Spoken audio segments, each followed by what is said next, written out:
এই যে কি সুস্বাদু ঝিরির পানি, এখানে ঠান্ডা খুবই, খাওয়া যায় কিন্তু একটু হালকা।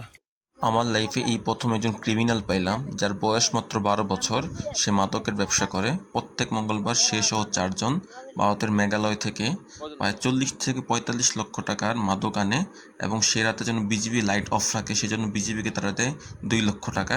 সে আমাকে ভারতে ঢুকতেও সাহায্য করতেছিল অবৈধভাবে। মহিষ খোলাটা অনেক সুন্দর।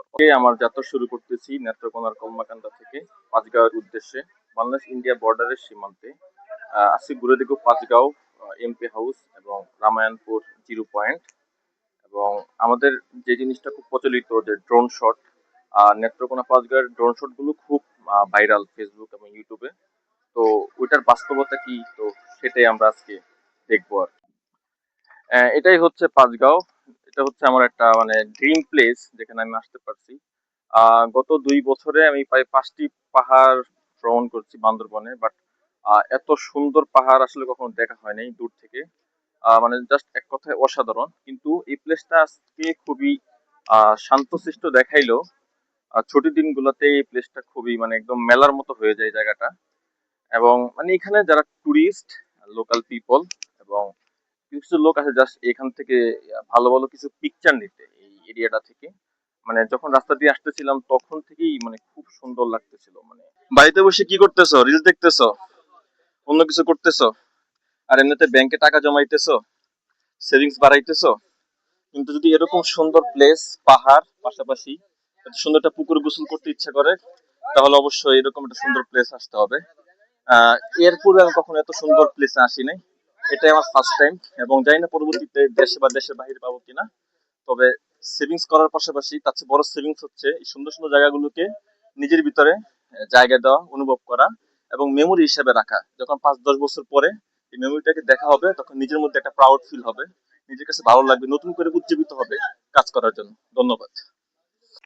এখন গুরুত্বপূর্ণ একটা বিষয় হচ্ছে ড্রোন শট। আর যে ড্রোন শট গুলো দেখে সাধারণত আমরা পাঁচগাঁওতে আসি। তো এই পাঁচগাঁওয়ের ড্রোন শট গুলো দেখা যাচ্ছে যে সুন্দর আকাশ, নীল আকাশ, আর সবুজ মাঠ, আর শান্ত নদী, and, সুন্দর একটি বর্ডার সাইড। কিন্তু বাস্তবতায় হচ্ছে যে উপরের থেকে যখন দেখায় কোনো কিছু আর গ্রাউন্ডে সেটা কিন্তু খুবই ভিন্নতা রাখে এবং দুইটা কখনো মিলে না। যে আমরা এই 12 বছর বয়সী ক্রিমিনালের সাথে যখন প্রথম মানে এটা কি কথা বলি বাগানে তখন রাতের তারা বেলা দাও, 4 জন মূলত দিনের বেলা নদীতে কেমনে গোসল ফাঁকি দাও? করতেছিল। তো প্রাথমিক কথাবার্তায় খুব অবাক হচ্ছিলাম যে সে এত সাহসী বীর পুরুষ অনেক কিছু। কিন্তু পরবর্তীতে যখন সে আমাকে সীমান্তে কজনে যাও? মতো পুশিন করার মতো যখন ঢুকাচ্ছিল, বলতেছিল ভাই একই একটু বয়সের আসেন তোমাদের? একটু আসেন, ভালো করে ছবি তোলা তোমার যাবে। বয়স কত?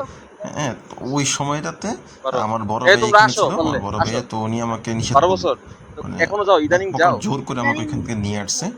তো পরবর্তীতে আরেক ছেলে বলল, কি তার কি চেয়ে হাতে নাড়া সম্ভবত বলে 2 দিছে? বছরের বড়, হ্যাঁ? সে বলল যে বাকি ঘটনাগুলো। আচ্ছা তুমি আসো, তোমার একটু জিজ্ঞেস করি। এই, কি নাম তোমার ভাই? এই পাশে দাঁড়াও, এদিকে আসো, ক্যামেরা তোমার দেখা যায়।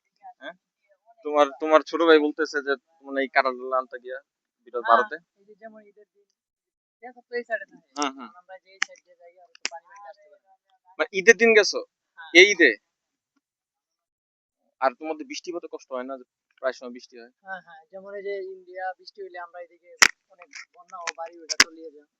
কষ্ট হয় তোমার না? ও। আমার কিন্তু খুব ভালো লাগতেছে জানো জায়গাটা দেখতে। হ্যাঁ, এখন মনে করো কাপড় টাপড় এক দফা গোসল করছি এক জায়গায়, এখন আরেক দফা যে কিভাবে গোসল করব, মানে ওটা চিন্তা এখন চিন্তা একটাই উপায় আছে আমার, যে তোমার লাগে আমার জাপ দেওয়া ছাড়া আমার কোনো উপায় নেই। বুঝছো? এখন পাঞ্জাবি ভিজলে ভিজুক, আর কি করার। হ্যাঁ, হ্যাঁ, ইয়া সেরব গোসল তো করতে হইব। হ্যাঁ, আচ্ছা।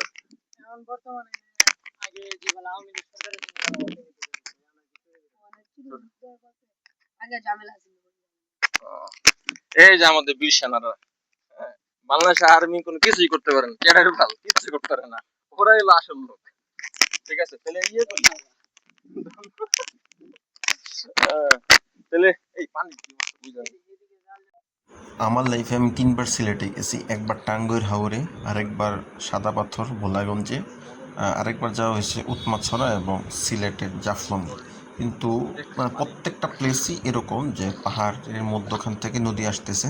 কিন্তু ওই 3টা জায়গা ছিল প্রচুর পরিমাণ মানুষের ভিড়। তো যার কারণে জায়গাগুলো সুন্দর লাগতো না, কিন্তু জায়গাটা অত্যন্ত চমৎকার, যার কারণে মানে খুব ভালো লাগতেছিল। এবং কখনো তো এটার ভিডিও শট দেখি নাই, তো দূর থেকে অত্যন্ত চমৎকার লাগতেছিল। তো এই জায়গাগুলো উপভোগ করতে হলে অবশ্যই আসতে হবে এই জায়গাগুলোতে। এবং মোবাইলের ড্রোন শট বা ভিডিও ফুটেজ দিয়ে কখনোই মন ভরবে না।